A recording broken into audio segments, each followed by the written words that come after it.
Olá, meu irmão, olá, minha irmã. Estamos aqui em mais um Itacast da Igreja Batista Itacuruçá. E hoje vamos conversar sobre o livro mais temido da Bíblia. Estamos aqui com o pastor Israel Belo de Azevedo e também com o professor Valtair Miranda. Pastor Israel, qual a expectativa para conversarmos aí sobre esse tema? Eu acho que você inventou esse título. Porque será que tem livro temido ou temível na Bíblia, o livro do amor? Bom, saberemos daqui a pouco, né? Valtair, é um prazer receber você aqui. Somos próximos há muitos anos. Você é de Mantena, no Espírito Santo, Minas Gerais, ou o contrato me está valendo. Eu sou de perto ali também, tive minha infância ali em Santo Onofre, Espírito Santo Mantena, né? Minas Gerais. Muito bem ter você aqui conosco, e o nosso apresentador vai apertar você e eu vou ajudar, hein? Quero saber que livro é esse e como é que você entrou nesse livro, entende? Vamos perguntar, porque ser especialista, como é o seu caso, na literatura apocalíptica, tem muito mais coisa interessante, você não acha? Você não acha não, Sônia? Pois é, pastor, eu estou curioso aí. Professor Valtair Miranda, que livro é esse mais temido da Bíblia e esse temor se justifica? Muito bom, obrigado pelo convite. É muito bom estar com vocês aqui, pastor Oceli, pastor Israel, os queridos da igreja e outros mais que estão nos assistindo nesse momento ou depois, em alguma outra hora. Minha palavra para vocês é, sim, eu reconheço que o livro de Apocalipse assusta eventualmente. Já encontrei gente que confessou, Isso eu queria saber. Já encontrei gente que confessou que não consegue ler o Apocalipse. E aí eu perguntei para essa pessoa, né, essa em especial, por que a obra de repente assusta? Ela fala, as imagens do livro, os animais, os monstros do livro. E aí, quando ela lê o livro, ela tem pesadelos. Então ela simplesmente não lê. Como eu não vejo filme de terror, nem de dia e muito menos de noite. Então eu não sei qual será a minha reação de estar dormindo e ver aquelas imagens lá. Mas o Apocalipse não tem esse problema não, mas você enfrentou isso, porque o Apocalipse tem alguns seres descritos de forma simbólica e a maneira como eles são descritos assusta um pouquinho. Até o próprio Jesus, quando aparece no livro, não aparece na primeira imagem dele, né? A primeira imagem de Jesus no capítulo 1 é uma imagem que assusta. Olhos de fogo, cabelo branco esvoaçante, uma espada na boca, pés de latão. Isso aí é uma imagem que certamente provoca um pouco o imaginário das pessoas. Depois, Jesus aparece de maneira mais doce, como um cordeiro, mas essa primeira imagem de Jesus é assustadora. Então, essas cenas assustam as pessoas. Aí, elas param de ler o livro. Mas, Valtair, como é que essa palavra apocalipse veio tomar o significado que tem? Tem até um filme famoso, Apocalipse Now, Apocalipse Agora. É o Apocalipse, dimensões Apocalipse. Como é que essa palavra... Primeiro, o que significa essa palavra no grego, Apocalipse? Perfeitamente. E como é que ela virou o que virou? Vamos lá. A palavra Apocalipse, ela é uma junção de duas expressões, apó e calipto. A palavra calipto, Israel, em grego, significa esconder. Calipto é esconder, colocar debaixo de uma caixa, esconder debaixo de um pano. Calipto é esconder, né? Apocalipse é o inverso. É o nosso Ana. Apocalipse é revelar, abrir a caixa, desvelar, mostrar o que está escondido. Então, a palavra em si, ela não tem um significado pesado ou negativo. Pelo contrário. Não, significa simplesmente, olha só, uma revelação. A palavra, o livro em inglês, inclusive, é chamado assim, né? Revelation. É revelação. Revelação, inclusive, o texto começa assim, revelação de Jesus Cristo. Ora, uma revelação de Jesus Cristo deveria ser tudo menos assustadora, né? Mas as pessoas, elas vão lendo o texto e, de repente, elas vão olhando mais para as bestas do livro, o dragão do livro, a prostituta do livro e menos para Jesus. E por isso elas sentem medo, né? Então, meu conselho para essas pessoas é, olhe para Jesus, esquece esses monstros todos. Eles estão lá, mas o papel deles no livro é secundário. O principal personagem do livro é Jesus. E o crente não tem que ter medo de Jesus. Mas na literatura mundial, como é que essa palavra, ela no mundo não brasileiro, não de língua portuguesa, também essa palavra ela é algo assustador, fora do que significa no original também? Como é que isso aconteceu? Então, isso aconteceu por causa do Apocalipse, tá? O Apocalipse, ele fez com que a palavra passasse a ser usada como sinônimo de eventos catastróficos. Então tem até um filme, Apocalipse Now, né? Imagens de guerra e violência e morte. Então, esse significado da palavra Apocalipse na atualidade, quando alguém quer falar que alguma coisa é muito ruim, então é um evento apocalíptico. A pessoa costuma usar a palavra nesse sentido. É um evento terrível, é um evento violento. O furacão. O furacão passou num certo lugar e aí o resultado é apocalíptico. Desastres e essas coisas todas. Então, este uso da palavra atualmente, que a gente reconhece que ele existe, ele é devedor do Apocalipse. Porque o leitor do Apocalipse durante a história foi lendo o livro e olhando para os sinais, para os selos, para as trombetas e esses elementos todos que estão ali, capítulo 8 do Apocalipse, capítulo 9 do Apocalipse, que são cenas realmente apocalípticas nesse sentido de cenas cataclismas escatológicos, é uma palavra que eu uso para descrevê-los, tá? Então é a lua escurecendo, o sol ficando vermelho, as estrelas caindo, esses eventos todos que estão nos capítulos 8 e 9 do Apocalipse, eles acabaram provocando uma mudança no significado da palavra. Então, durante a história, as pessoas foram lendo o livro e trazendo para dentro dele este elemento simbólico aqui. É um livro que fala de desastres, de catástrofes. Então, na verdade, é uma ressignificação do livro. É por causa dessas questões, Israel, que eu gosto de história da leitura dos livros. Isso. É uma das minhas paixões nesse momento da minha caminhada. Porque eu olho para o texto do Apocalipse e vejo o que significava quando o texto nasceu e vejo depois os significados que as pessoas foram colocando no texto.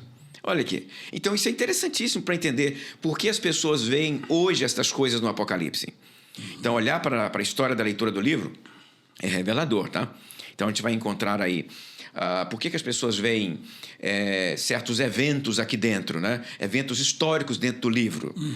Os muçulmanos no livro. Não estão no livro, mas durante um certo período da história, alguns teólogos começaram a ver muçulmanos no livro do Apocalipse, começaram a ver a descoberta das Américas no Apocalipse, começaram a ver no Apocalipse a Primeira Guerra, a Segunda Guerra Mundial, encontraram no Apocalipse a queda das duas torres gêmeas.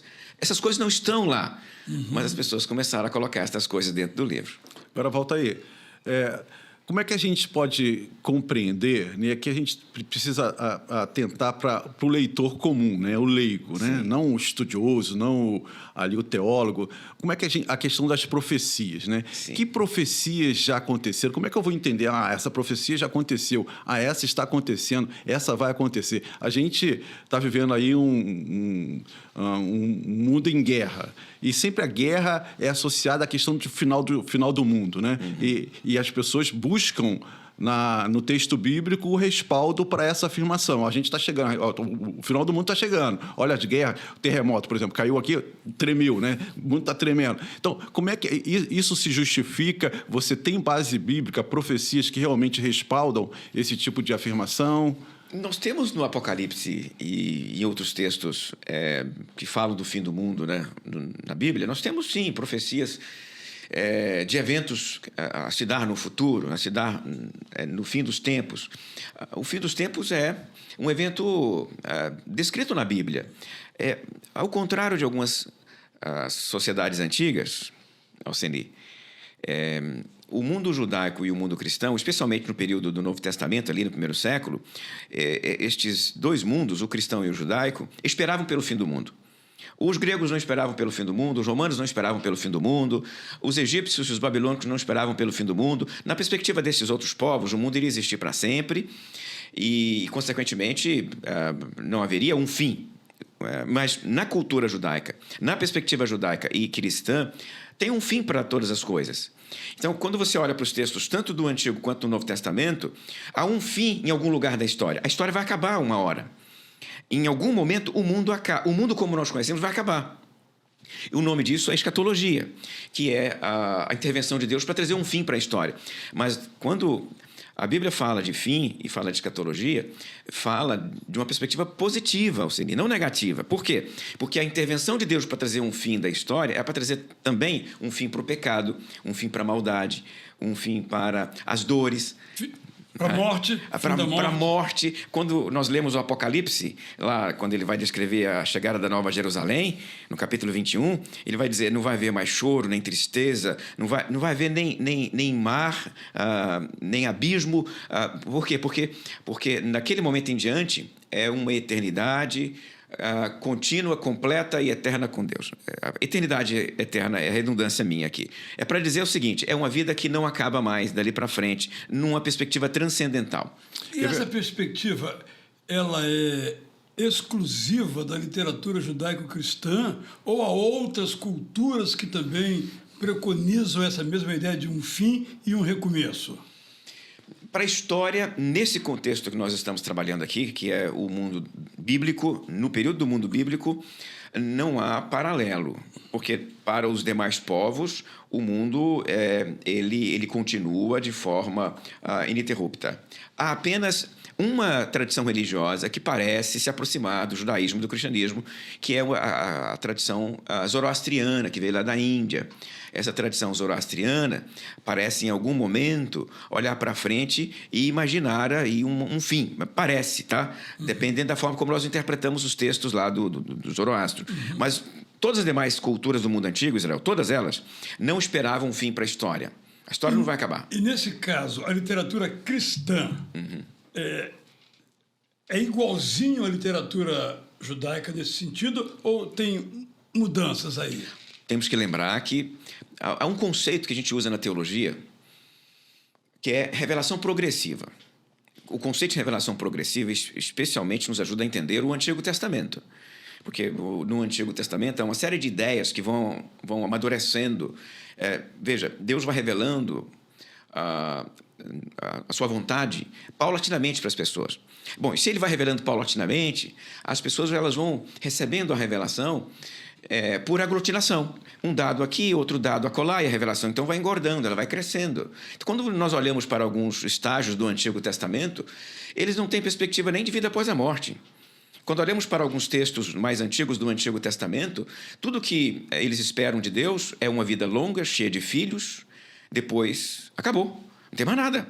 Então, eles não esperam sobreviver à morte, eles esperam existir na memória dos filhos, nada mais do que isso. Então, em alguns extratos do Antigo Testamento, não tem vida após a morte. Não, acabou. Morreu, acabou. Então, você olha para esse povo desta época aqui, e se nós fôssemos pegar aquele recorte do Antigo Testamento para fazer teologia da salvação, né? Teologia da salvação... Ou escatologia. Ou escatologia, não tem nada ali após a morte. Aí, quando chegamos a passagens mais perto do exílio, especialmente quando pegamos ali o final do Jeremias... Ou então, os textos do exílio mesmo, e em especial o Daniel, a gente vai encontrar já o fim, a intervenção de Deus, a ressurreição dos mortos. Nós vamos encontrar ali uma vida após a morte. Olha aí, isso está no Daniel, por exemplo. Então, quando você me pergunta, os cristãos partem de onde? A minha fala para você nesse momento é a essência da escatologia para esses leitores do Novo Testamento é Daniel. Jesus fala no sermão profético para os discípulos, e enquanto ele fala, ele tem uma frase que ele diz, muito interessante, quem lê Daniel entenda, que significa basicamente assim, vai ler Daniel para entender. Ele está dizendo para os discípulos, Alcine, eu vou falar para você essas coisas aqui, mas se vocês quiserem entender direitinho, vão ler Daniel. E o sermão profético de Jesus, ele parte em especial, ele atualiza em especial Daniel 7, Daniel 9 para os discípulos dele. O Paulo, quando vai falar sobre escatologia em Tessalonicenses, por exemplo, 1ª, 2ª, e também a carta dele aos Coríntios, no capítulo 15, ele parte de onde? Daniel é a base do Paulo para falar aquelas coisas. Tem muito de Daniel também no Apocalipse de João, tem muito de Daniel no Apocalipse. As bestas, por exemplo, quando você lê as bestas no capítulo 13 do Apocalipse e compara com o 7 do Daniel, as bestas estão lá. Então, tem um pedaço do urso, tem um pedaço do leopardo, tem um pedaço do leão, está tudo ali. Então, o Daniel é como se fosse o ponto de partida para a escatologia do Novo Testamento. Os leitores do Novo Testamento, os autores, melhor dizendo, os autores do Novo Testamento, quando eles querem falar sobre o fim dos tempos, eles fazem o que Jesus mandou fazer, vai ler Daniel. Então, Daniel é, então, o ponto de onde eles partem para fazer a escatologia. Por que eu digo isso? Porque fora do Daniel, nós temos alusões apenas à escatologia no Antigo Testamento. Lá em Jó tem uma alusão, talvez, a uma vida após a morte, no Isaías, mas fora do Daniel, somente alusões. Um fenômeno assim, muito fluido. Mas em Daniel, não. Em Daniel nós encontramos final dos tempos, fim do mundo, o reino de Deus, que o Daniel chama de reino dos filhos do Altíssimo, um reino que nunca vai acabar, Messias, filho do homem, ressurreição dos mortos. Todos os temas preciosos da escatologia para o Novo Testamento estão lá no Daniel.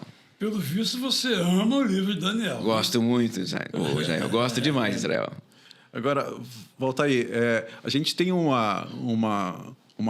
versículo, né, uma frase, uma afirmação sobre o dia do Senhor será temível, será terrível, que se repete em alguns textos, né? Como é que a gente compreende, até dentro dessa ideia, né, do livro mais temível da Bíblia, porque a gente tem essas afirmações, e aí realmente, mas como assim o dia do Senhor vai ser temível? Como é que a gente compreende essa afirmação? É perfeito. A gente encontra essa expressão, por exemplo, em alguns textos lá do Antigo Testamento, quando eles falam do dia do Senhor. Muitos, muitos. Mas lá no Antigo Testamento a expressão tem quase o sentido de dia do juízo, dia do castigo, dia da ira.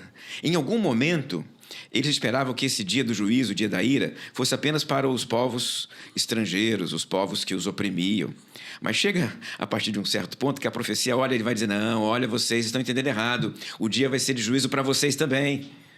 Para vocês também vai ser dia de juízo. Então fica a sensação, Alceni, de que esse dia será um dia perigoso, tá? Porque no Antigo Testamento a salvação é entendida normalmente em termos coletivos, tá? Não há reflexão, por exemplo, individual da salvação. É o povo, né? Então é sempre a coletividade. E aí quando o profeta olha para o povo um lado e para o outro e pensa assim, pera lá, quem vai se salvar aqui?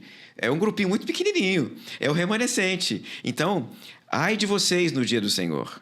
Será um dia de juízo para vocês. Será o dia em que Deus vai trazer a resposta para os seus pecados, para os seus desvios, para o adultério espiritual, ou seja, que é aquilo que no texto bíblico nós percebemos que é a idolatria. Tudo isso vai ser cobrado deles no dia da ira. Que dia é esse? É o dia da intervenção de Deus.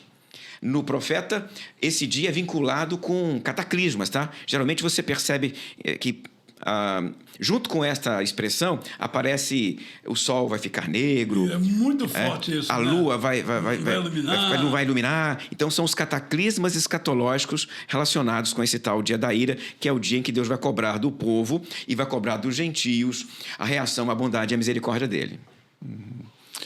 Agora, você não acha que às vezes nós cristãos, nesse sentido, somos apocalípticos?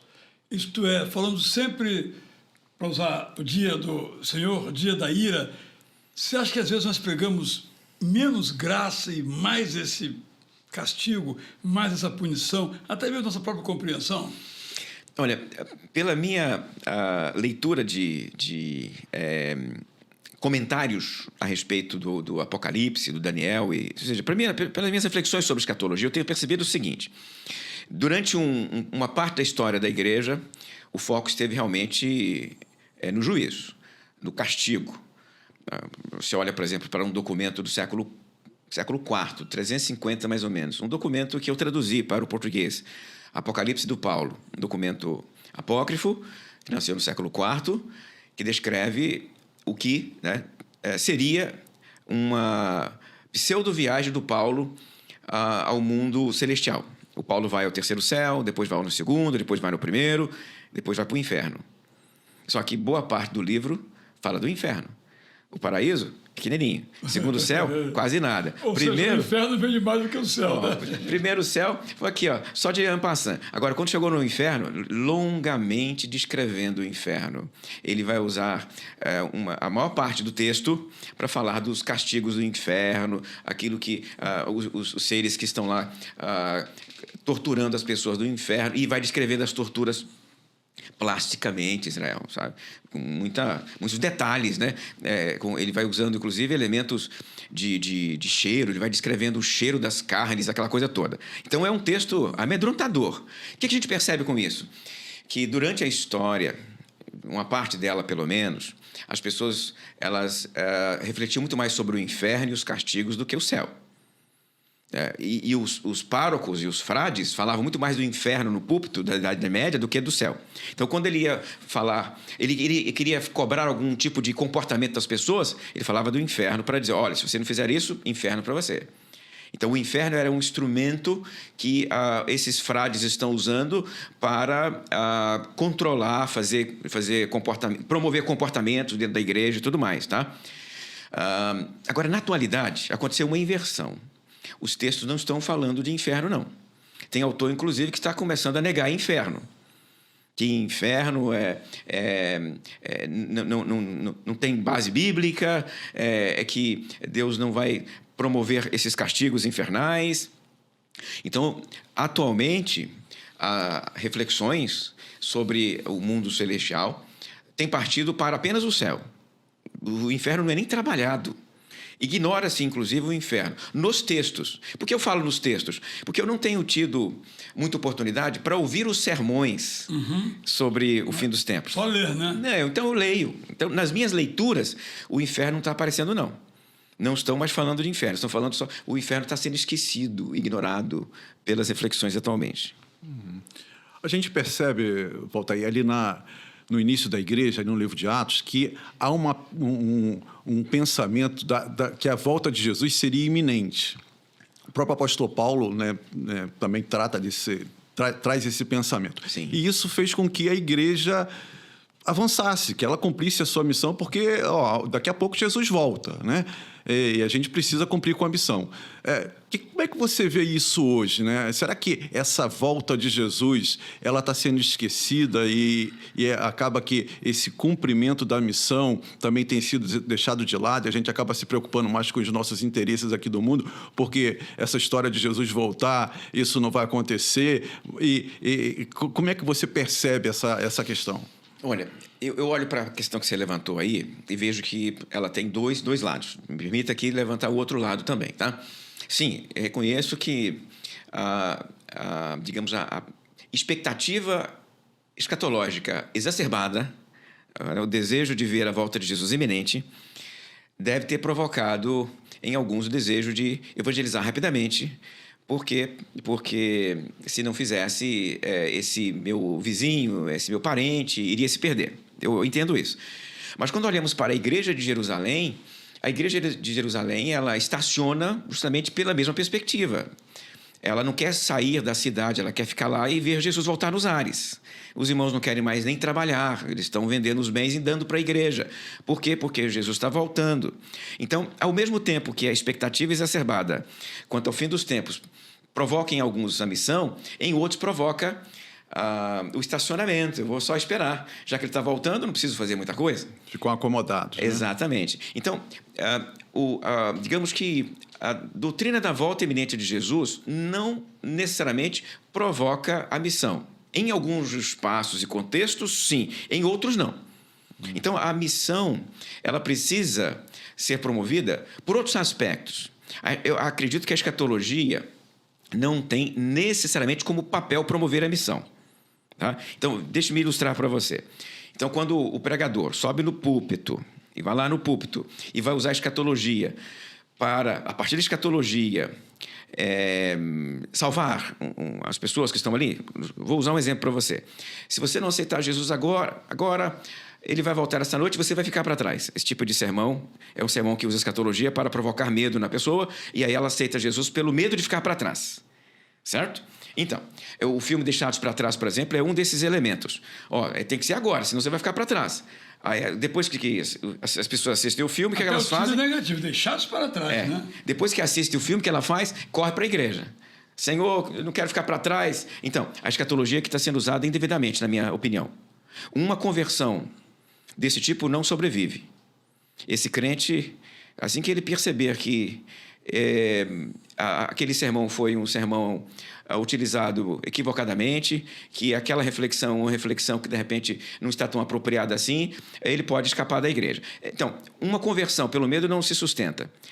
Usar a escatologia para promover conversão, na minha opinião, é um equívoco. Escatologia não é para evangelização, aqui, minha opinião. Escatologia é para o crente. Qual é o papel da escatologia na Bíblia? Geralmente, quando você lê escatologia, é para a igreja. O Daniel foi para a comunidade judaica. O Apocalipse é para 7 igrejas. O Paulo, para a igreja de Tessalônica. Não tem escatologia para incrédulo aqui. Escatologia não é para o incrédulo. Escatologia não é para evangelizar. Escatologia é para a igreja. Para quê? Qual é o papel dela? A igreja, a partir da escatologia, ela reforça a sua fé em Deus, que vai terminar a história, como está escrito aqui. Ela se mantém à espera paciente pela intervenção de Deus. Ela aguarda a volta de Jesus. Estas coisas todas são para a igreja, Alceni, não são para o incrédulo. Eu acho, então, que a escatologia, como elemento de evangelização, na minha opinião, Alceni, é um uso equivocado da escatologia. Eu vou usar para evangelizar o plano do Evangelho, né? E o plano do Evangelho, você vai perceber aqui, o plano do Evangelho não necessariamente usa o fim do mundo para trazer o incrédulo. Agora, temos que terminar, o tempo nosso é limitado, né? Para que, então, hoje a gente lê Daniel ou Zacarias, também, de certo modo, apocalíptico, ou o livro de Apocalipse da Bíblia? Qual o valor de ler esse livro? Para ser um especialista como você, ou ele tem alguma coisa para nos dizer ainda hoje? Para o crente, para o Filho de Deus, para o servo de Jesus Cristo, é para a igreja. Daniel e Apocalipse, sermão profético de Jesus, o Tessalonicenses, é para a igreja. A escatologia é para crente. Nesse caso, o que o crente aprende desses textos? Lembramos que a Bíblia é a palavra de Deus e, consequentemente, ela inteira é útil para nós. E o que ele aprende desses textos? Eu acho que dá para indicar algumas mensagens aqui. Primeiro, aprende que Deus está no controle da história. Deus está no controle da história, mesmo em tempos conturbados, como era na época do Daniel. E isso me inclui. É claro. No meu sofrimento eventual, na minha glória, inclui. Me inclui. Pensa no tempo da pandemia. Todo mundo dentro de casa, sem poder sair, olhando para um lado e um monte de gente à nossa volta morrendo. Você olha para cima, o que você vê? Deus no trono. Olha para o Daniel, o Senhor entronizado. Olha para o Apocalipse, o Senhor maravilhoso no trono entronizado. Ele controla a história, ele dirige a história. Então, os desastres naturais, as perseguições, as crises, aquelas coisas que oprimem o povo de Deus durante a história, na verdade, eles devem ser encarados como debaixo desta mão poderosa de Deus que está levando a história a seu termo. E mais ainda, nesse aspecto, eles indicam para a gente, essas coisas indicam para a gente o quê?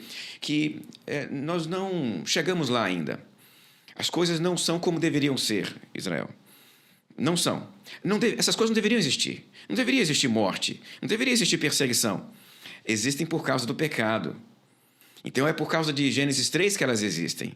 Elas não deveriam existir, mas estes textos revelam para nós, cada um deles, Daniel 7, 8, 9, 10, 11, 12, Apocalipse do 4 até o 22, todos esses textos revelam para a gente que no final da história as coisas serão como deveriam ser novamente.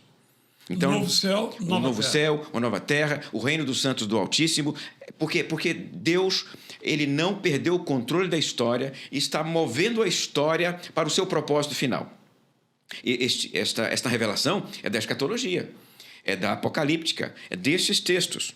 Então, esses textos me mostram um Deus entronizado. Deixe-me dar mais um exemplo aqui para vocês, tá? O Apocalipse, ele foi entregue para o João quando João estava exilado na ilha de Patmos. O Daniel recebeu suas revelações quando ele estava no exílio babilônico. O Ezequiel recebeu as suas angústias, as suas revelações, a Nova Jerusalém lá no Ezequiel, quando ele estava no exílio. No ano em que morreu o rei Uzias, Isaías viu o Senhor entronizado no trono. E quando Isaías viu o Senhor entronizado no trono, ele viu em volta do trono o quê? 4 seres viventes.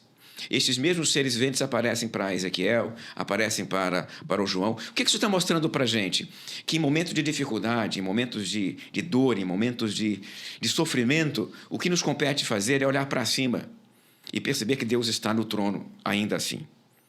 Apesar de todas as coisas, Deus está no trono.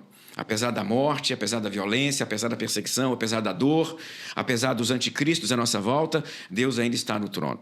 Tem mais um aspecto que eu quero destacar aqui também. O que esses textos nos mostram?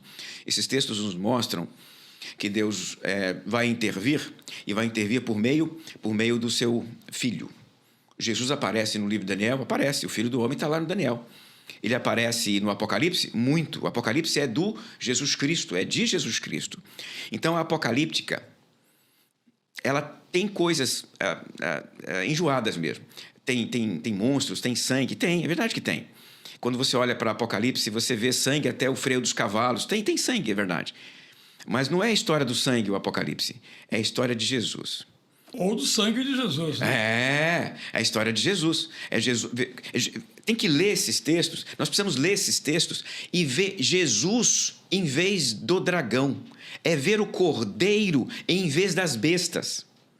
E quando eu olho para Jesus, em vez destas coisas, em vez de eu olhar e me preocupar com os 4 cavaleiros do Apocalipse, eu olho e me encanto com Jesus, aí eu perco medo disso. Porque eu vou ter medo das trombetas do Apocalipse se eu tenho Jesus do meu lado? Por que eu vou ter medo da perseguição da primeira ou da segunda besta se eu tenho o Cordeiro do meu lado? Se eu sou selado pelo Espírito Santo de Deus? O crente não tem que ter medo das trombetas do Apocalipse, nem dos sinais lá, que aparecem no capítulo 15, dali do 15 em diante. Nós não temos que ter medo destas pragas escatológicas. Da mesma forma como o povo de Israel não precisou temer as pragas do Egito. Agora volta aí. Como tornar interessante, né? Porque você está falando aí, eu estou compreendendo, mas eu mesmo tenho dificuldade. Por exemplo, você pega Ezequiel, você pega o próprio Daniel, Apocalipse, quando começa a surgir essas figuras, o que o povo lá, aquele receptor original, aquele primeiro leitor, né, da carta ali, entendeu com relação a essas figuras. E aí você vai buscar, né, comentaristas e você não tem uma unanimidade. Né? Você vai ver o que significa que o cavalo preto, não sei. Aí tu pega um, vai dizer que é uma coisa, aí o outro vai dizer uma coisa. Aí como é que a gente torna essa leitura? Você não pega Apocalipse, por exemplo, você vai ler ali os 3 primeiros capítulos e depois já pula lá para o 21, para o 22 e deixa todo aquele... Porque você não compreende e não vê uma atração nisso. Sim. E, inclusive, essa questão de não haver um consenso nos comentários a respeito. Então, aqui, eu preciso, nesse caso aqui, explicar uma coisa para quem está nos ouvindo aqui. Eu faço isso, eu interpreto esses textos, eu leio esses textos há muito tempo mesmo. Tá? Eu gasto horas e horas e horas e horas em cima de um capítulo de Daniel. Ainda. Essa semana agora, por exemplo, eu passei umas 8 horas estudando aquela cena em que o Filho do Homem vem até Daniel, no capítulo 10, e fala para ele que deveria ter chegado antes, mas o príncipe da Pérsia o reteve por 21 dias. Eu estou naquela cena ali. Eu passei quase 8 horas. Eu gosto dele, chama o Daniel de meu querido. Eu gosto. Coloca a mão nele, se levanta, meu querido. Ele não conseguia nem levantar direito. Então, eu gastei umas 8 horas em cima daquele texto ali. Então, eu estudo isso o tempo todo. Então, uma coisa é você olhar para uma pessoa que lê esses textos, estuda esses textos intensamente por muito tempo. Outra coisa é o crente que não tem nem comentário bíblico na sua biblioteca. A única coisa que ele tem é a Bíblia. O meu pai, por exemplo. Meu pai, criado na roça, trabalhador rural. Então, tem um nível de leitura do primário antigo. Né? Então, não fez faculdade, não terminou o 2º grau. Então, como é que você vai cobrar que o papai interprete o texto como eu interpreto? E com aquela quantidade de textos e comentários que eu tenho na minha biblioteca. Eu tenho um monte de comentários na minha biblioteca. Eu tenho o que é possível ter sobre Daniel na minha biblioteca. Como é que eu vou cobrar do papai essa interpretação? Eu não posso.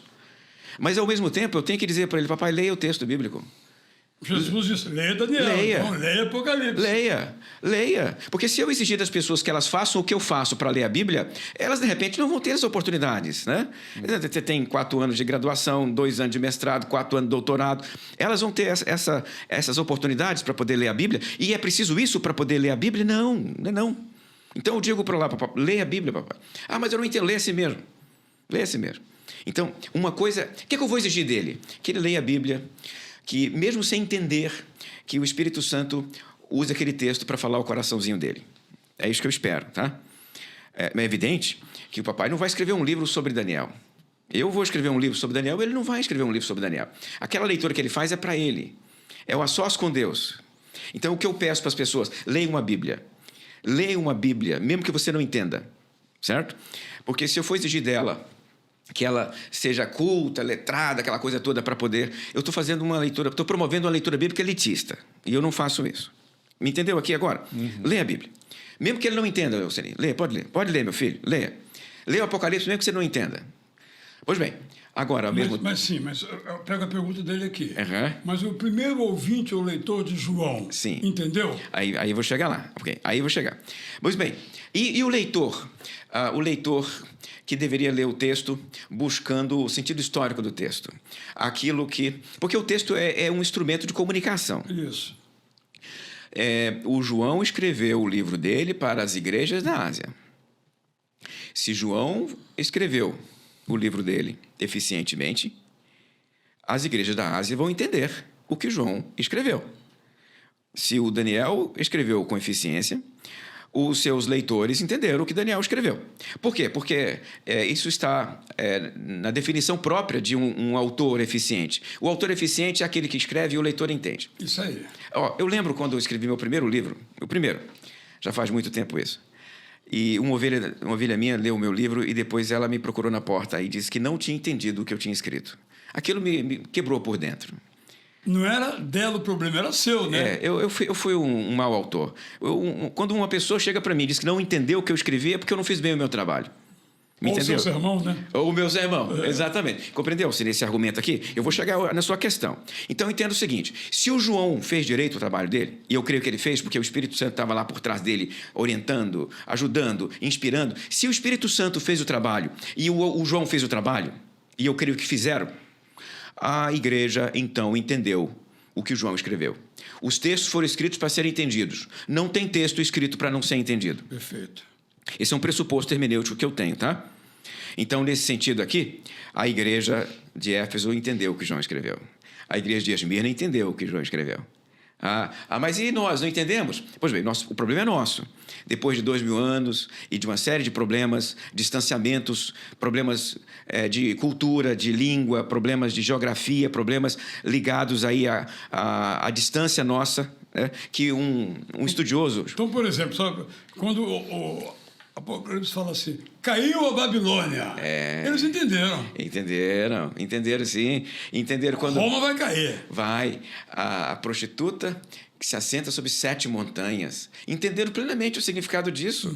Que 7 montanhas são essas? Qual é, meu querido, a única cidade do mundo antigo que tem a disposição de 7 montanhas em volta dela? Roma. Os seus próprios poetas eles escreviam desse jeito, a cidade das 7 montanhas. E a gente sabe de cor até hoje as 7 montanhas de Roma. Então, me entenda aqui, Alcine. Eles entenderam. Nós não entendemos por causa dos abismos hermenêuticos entre nós e o texto, certo? Então, aí vem a resposta à sua pergunta. Como é que podemos resolver esse problema? Eu resolvo da seguinte maneira. Eu tento fazer uma leitura que procura aquilo que o primeiro leitor teria entendido do texto. É o meu objetivo enquanto intérprete, tá? Quando eu leio o Apocalipse, o que é que eu estou buscando aqui? O que o primeiro leitor entendeu do que João escreveu. É a minha ansiedade. É o meu objetivo enquanto intérprete. Quando eu faço uma análise do texto de Daniel, o que o leitor do Daniel entendeu do que Daniel escreveu. Então, eu busco isso. E isso é possível encontrar? É possível encontrar. Onde a gente encontra isso? Nos leitores mais antigos. Então, você busca os leitores mais antigos... E aí você vai encontrar... No caso, são autores, né? Sim. Pensando no Apocalipse, Justino Marte, 150. 150 50 anos depois do Apocalipse. Você vai encontrar... O Papias, 20 anos depois do Apocalipse. O Irineu de Leão, 185, 80 anos depois do Apocalipse. Ok. Agora, compara com o Agostinho de Hipona. Agostinho de Hipona está... 5 séculos depois do Apocalipse. Então, olha aqui. À luz do que eu acabei de dizer para você, quem teria mais probabilidade de acertar o sentido do texto? O Justino 50 anos depois ou Agostinho 500 anos depois? Percebeu o meu argumento? Então, evidentemente que é o Justino que está mais perto. Eles, neste argumento que eu estou usando com você, consequentemente, esses leitores mais antigos, eles teriam a interpretação histórica do texto. E é o que eu estou buscando. É isso que eu busco, tá? Então, a sua pergunta para mim é respondida assim: eu creio que é possível encontrar o sentido histórico, e o sentido histórico está nos leitores mais antigos do Apocalipse e do Daniel. As pessoas, quando leem o Apocalipse, bem diferentemente do que você está falando, tem uma visão um pouco Nostradamus, né? Agora, o que vai acontecer? Esse Papa aí, ele é o que na história do Apocalipse? Então, quando o Papa atual faz aquelas declarações dele sobre os assuntos A, B ou C, como é que isso se encaixa ali? Ou essa guerra agora, Hamas, Israel, Líbano, está tudo no Apocalipse. Essa é a visão das pessoas, como se fosse um manual, um calendário das últimas coisas. Isso faz uma leitura muito equivocada. Isso, e o Apocalipse é usado como se fosse fonte de horóscopo, né? A lógica dessa leitura é uma lógica que não depende do livro, tá? Você tem gente prevendo o fim dos tempos, prevendo o futuro, lendo documentos incas e maias, ou Nostradamus, ou documentos do Islã. Então, nesse sentido, não faz diferença se é o Apocalipse ou se é um Zoroastro.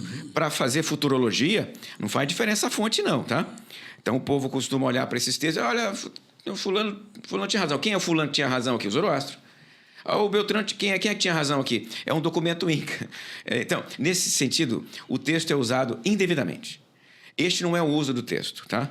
O texto não está aqui para servir de base para horóscopo. Sim, mas deixe-me só iluminar um pouco mais essa sua questão. Mas eu não poderia olhar o Apocalipse e por meio dele, ser inspirado a interpretar as guerras, os conflitos, as violências? Sim, é possível. Mas esse tipo de leitura que nós fazemos, nós trabalhamos, chamamos de aplicação. E aplicação nós podemos fazer com o Apocalipse, com Romanos, com Gálatas, com Crônicas, com Levítico, com qualquer outro livro da Bíblia. Eu posso ler aquele livro da Bíblia e dizer: olha, eu vou entender essa guerra a partir do que está aqui no livro de Juízes. Eu vou entender esse conflito aqui a partir do que está escrito nos Salmos. Nós estamos fazendo o quê? Nós estamos fazendo a aplicação do texto bíblico a situações contingenciais. Eu vou dar um exemplo mais concreto aqui. Para terminarmos. Vamos acabar aqui, então. Vamos lá, para terminar aqui. Apocalipse 13 fala das duas bestas. E é muito comum que quando eu vou trabalhar em alguma igreja sobre Apocalipse, a pergunta é quase sempre: quem são as bestas? Certo? Aí eu costumo dizer o seguinte: olha, historicamente, a besta era o imperador da época do João. Isso significa que o texto está concluído e não tem mais nada a dizer para nós? Não. Eu vou ler esse texto aqui e vou levantar para ele princípios para entender bestas do meu presente. Figuras do meu presente que agem como aquela besta lá. Certo? E o aspecto de reserva escatológica ou reserva profética, como aparece, por exemplo, nas digressões dos hermeneutas, né? Porque a profecia bíblica ela é profunda demais para se esgotar num determinado evento. Isso quer dizer que o texto se esgotou ali? Não. Significa dizer também que lá no futuro, um pouco antes da volta gloriosa de Jesus, se levantará o último e derradeiro anticristo, a última besta. Então, Israel, desse jeito, dá para falar que havia uma besta histórica na época do João, há bestas no meu presente, que eu posso discernir olhando para o Apocalipse, e haverá uma super besta, uma besta escatológica, antecedendo a besta derradeira, antecedendo a volta gloriosa de Jesus. Volta aí. Eu sei que você escreveu muitos livros, eu mesmo publiquei alguns seus, e a pergunta é: quem quiser ter mais acesso a essas informações, onde podem ir? Eu gostaria de recomendar o meu canal no YouTube. Certo. Eu publico muitos vídeos no YouTube falando sobre isso. O canal fala de escatologia, fala de Apocalipse, fala de literatura apócrifa. Então, excelente. Quem está conosco aqui nos acompanhando... Qual é o nome do canal? O canal é o meu nome mesmo, Valtar Miranda. Valtar Miranda é o nome do canal. Vai lá no YouTube, busca Valtar Miranda, vai me achar e vai encontrar lá toneladas de vídeos sobre este assunto. Muito obrigado. Maravilha, né, pastor Israel? Eu, assim, fiquei motivado agora a fazer uma releitura, né, da literatura ali apocalíptica, agora com uma outra visão. Eu espero que você também, meu irmão, você, minha irmã, tenha também esse incentivo depois desse bate-papo aqui e que a gente possa buscar cada vez mais o conhecimento desse Deus eterno, esse Deus maravilhoso, através da leitura da sua revelação, através da Bíblia. Chegamos então ao final de mais um Itacast da Igreja Batista Itacuruçá.